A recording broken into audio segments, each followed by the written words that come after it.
नमस्कार दोस्तों, आप लोगों का फिर से एक बार बहुत बहुत स्वागत है देश के सबसे नंबर 1 न्यूज़ चैनल में। जी हाँ दोस्तों, इस वक्त की देश दुनिया की सबसे बड़ी बड़ी खबरें निकल कर आ गई जो कि आप लोगों के लिए जान लेना बहुत ज़्यादा ज़रूरी है।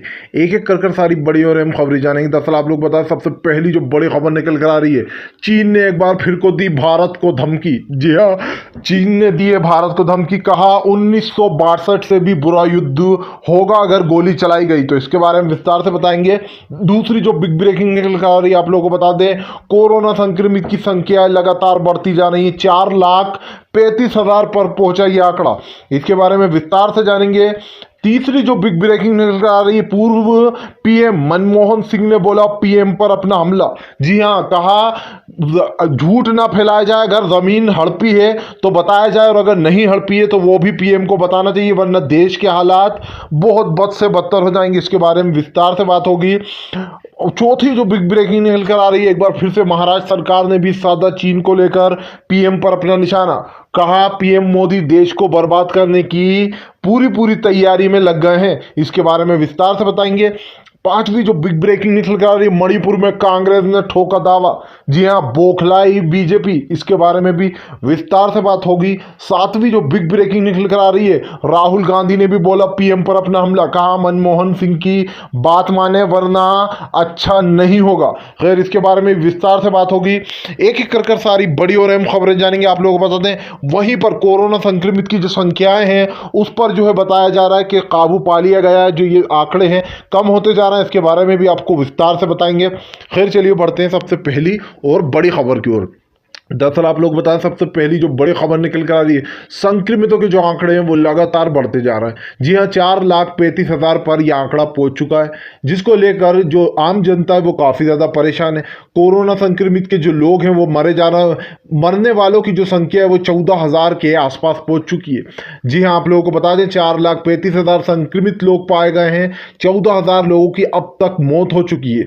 इस पर मोदी सरकार पर ज़बरदस्त तरीके से उंगलियां उठ रही थी, लेकिन आप लोगों को बता दें कि यहाँ पर जिस तरीके से ये आंकड़े बढ़े हैं, इसको लेकर सरकार पर उंगली उठाना बनता भी था।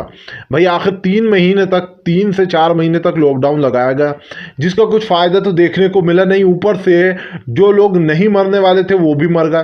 कोरोना से तो नहीं मरे, लेकिन वो रोडों पे चल चल के मरे हैं। प्रवासी मजदूर हमारे, जो जिस गरीबों से हमारा देश चलता है, जो हमारे देश की मिट्टी है, उन्हीं को जिस तरीके से उनके साथ हुआ है, उन मजदूरों के साथ, कुछ लोग ट्रेन में आके मरे तो कुछ लोग बसों के नीचे आके मर गए। कुछ लोग ने खुदकुशी भी कर ली इस लॉकडाउन के चलते। अब जब तक यहाँ पर ये भारत रहेगा, जब तक ये दर्दनाक मंजर वो मजदूर नहीं भूल पाएंगे। जी हाँ, कुछ लोग तो ऐसे भी हैं जो अभी भी अपने घरों में भूखे सो रहे हैं, उनके पास खाने और पीने को पैसा नहीं है। आप लोगों को बता दें, जिस तरीके से मोदी सरकार द्वारा वादे किए गए थे, बीजेपी द्वारा जिस तरीके से वादे किए गए थे कि गरीब लोगों तक सब कुछ पहुँचेगा, लेकिन वो हुआ नहीं। क्योंकि यहाँ पर जो बीजेपी है उसकी कहनी और करनी में काफ़ी ज़मीन और आसमान का अंतर होता है, जिसको लेकर साफ साफ ये दिखाई दिया कि किस तरीके से उन मज़दूरों के साथ गलत हुआ था। खैर चलिए बढ़ते हैं एक और अगली बिग ब्रेकिंग की तरफ। बता दें, अगली जो बड़ी खबर निकल कर आ रही है, चीन ने फिर से दी है 1962 वाली धमकी। जी हाँ, चीन ने, दरअसल आप लोगों को बता दें, लद्दाख बॉर्डर पे जो हमारे नौजवान हैं उनको खुली खुली छूट दी गई है गोली चलाने की। ऐसे में चीन जो है बौखला गया।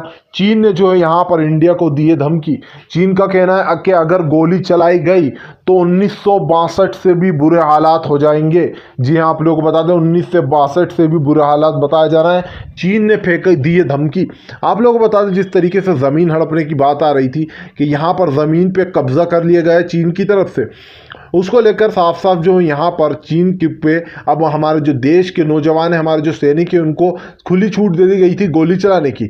इसके चलते अब चीन ने एक नया कदम उठाया, कड़ा कदम, और भारत को धमकी देता हुआ नजर आ रहा है। जी हाँ, 1962 में जो इंडिया और चीन के बीच ज़बरदस्त तरीके से युद्ध हुआ था, उसकी फिर से एक बार चीन धमकी देता हुआ नजर आया। उन्होंने कहा अगर गोली चलाई गई इंडिया की तरफ से, भारत की तरफ से, तो इसका परिणाम बहुत बुरा होगा। 1962 जैसी जंग एक बार फिर से देखेगा इंडिया।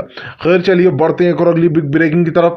बता दें पूर्व पीएम, जी हाँ, पूर्व पीएम ने फिर से एक बार बोला है, मनमोहन सिंह ने पीएम पर अपना हमला। दरअसल पूर्व पीएम मनमोहन सिंह का कहना है कि पीएम मोदी जिस तरीके से कर रहा है इससे देश के हालात बिगड़ना है। चाइना और इंडिया में लगातार तरीके से टकरार बढ़ती जा रही है।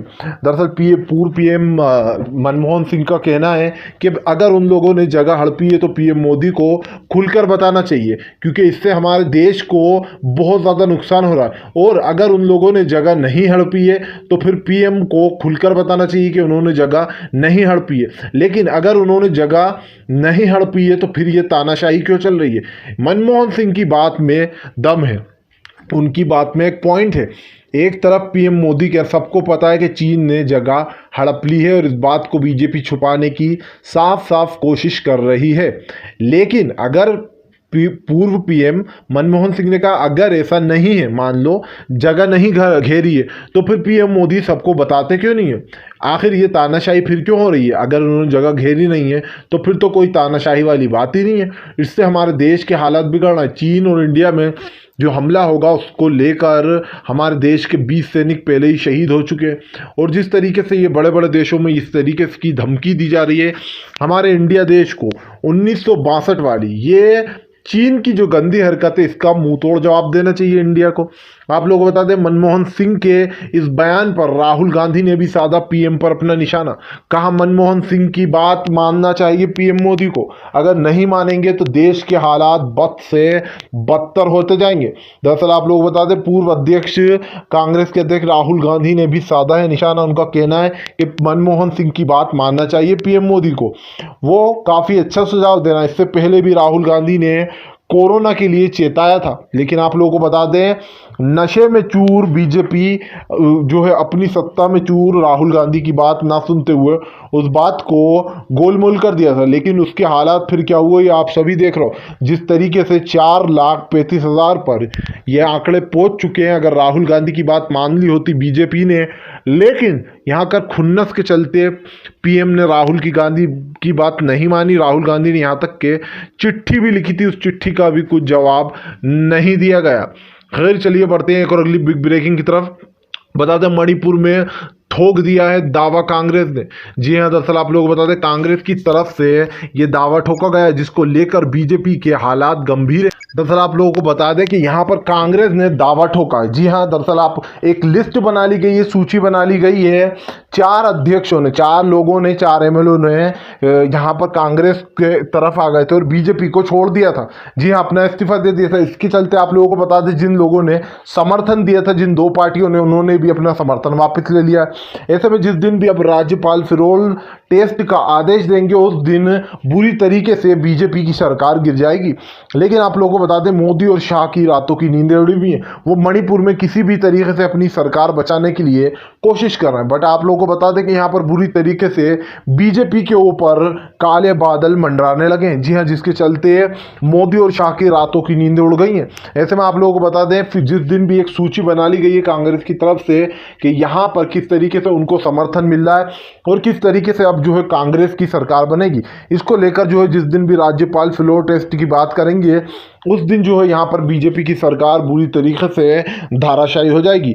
ये तो वही है जिस तरीके से यहाँ पर जो कर रहे थे पीएम मोदी और शाह, वही कब उनको मिला जिस तरीके से भोपाल में सरकार गिराई गई थी एमपी में, उसी तरीके से जो है अब यहाँ पर उनके सर पर बुरी तरीके से बादल मंडाने लगे। लेकिन हालांकि बीजेपी पूरी कोशिश कर रही है कि उनकी सरकार ना गिरे, लेकिन जिस दिन भी फ्लोर टेस्ट की बात होती है उस दिन जो है यहाँ पर सरकार बुरी तरीके से धाराशाही हो जाएगी। खैर चलिए बढ़ते हैं एक और अगली बिग ब्रेकिंग की तरफ। बता दें अगली जो बड़ी खबर निकल कर आ रही है, जी हाँ, कोरोना के जो लक्षण है वो कम होते जा रहा है। आप लोगों को बता दें स्वास्थ्य कर्मी कर्मचारियों ने ये बताया है कि जो कोरोना के जो टेस्ट कराए गए हैं उसको लेकर अच्छी खबर निकल कर आई। जी हाँ, बताया जा रहा है कि अब ये धीरे धीरे हल्का पड़ता जाता है, यानी कि जो कोरोना के जो केस आ रहे थे अब वो धीरे धीरे कम होते जा रहा है इंडिया हमें। जी हाँ, अब ये बात सच्ची है झूठी, लेकिन यहाँ पर ये खुद स्वास्थ्य मंत्रियों ने बताया कि कोरोना जो है अब अपना जोर छोड़ रहा है। दरअसल आप लोगों को बता दें 4 महीने से कोरोना से जूझ रहा है इंडिया। इसके चलते पूरा इंडिया काफ़ी ज़्यादा परेशान है, काफ़ी मुश्किलों से गुजरा। कुछ लोगों की जानें गई तो कुछ लोगों ने खान पीन छोड़ दिया। जी हाँ, कुछ लोगों की नौकरियां चली गई तो कुछ लोग बेरोजगार बुरी तरीके से होगा।